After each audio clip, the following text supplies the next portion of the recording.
అరే మజిల్ కొద్ది గ్లూకోజ్ ఉంది తినో. నాకు వద్దురా బై. అట్లా అంటే ఎట్లా? తినాల్సిందే, వెనక్కి తీసుకెళ్తే బాగోదు. నాకు వద్దంటే అర్థం కావట్లేదా? నాకు వద్దున్నాడు. వీడేంది వద్దంటున్నాడు, ఇప్పుడు దీన్ని మళ్ళీ వెనక్కి తీసుకెళ్ళాలా? ఏయ్ నాకు కొంచెం గ్లూకోజ్ కావాలి ఇవ్వు. రే ఇంతకుముందు నీకు ఏ భాషలో చెప్పింది? ఇంతకుముందుకు అడిగినప్పుడు తీసుకోలేదు, ఇప్పుడు మళ్ళీ పిలిచి అడుగుతున్నావు.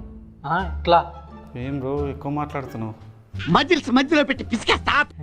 ఇట్లా తీసుకో. అరే మజిల్ ఇంకో గ్లూకోజ్ తిను. నాకు వద్దురా బై. అరే మొన్ననే కదా తిను, ఇప్పుడేమైంది మళ్ళీ?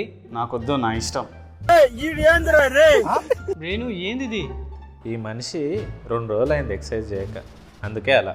అయితే ఎక్సర్సైజ్ చేయడం వల్ల insulin resistance, diabetic cell insulin సెన్సిటివ్గా మారుతుంది. ఇది 24 అవర్స్ టు 72 అవర్స్ వరకు ఉంటుంది. సో ఇదంతా కూడా మన వర్కౌట్ ఎంత ఇంటెన్సివ్గా ఉంది అనే దాన్ని బట్టి డిపెండ్ అవుతుంది. ఓ అవునా? సో అందుకే 2 డేస్కి మించి ఎక్సర్సైజ్ స్కిప్ కాకుండా చూసుకోండి.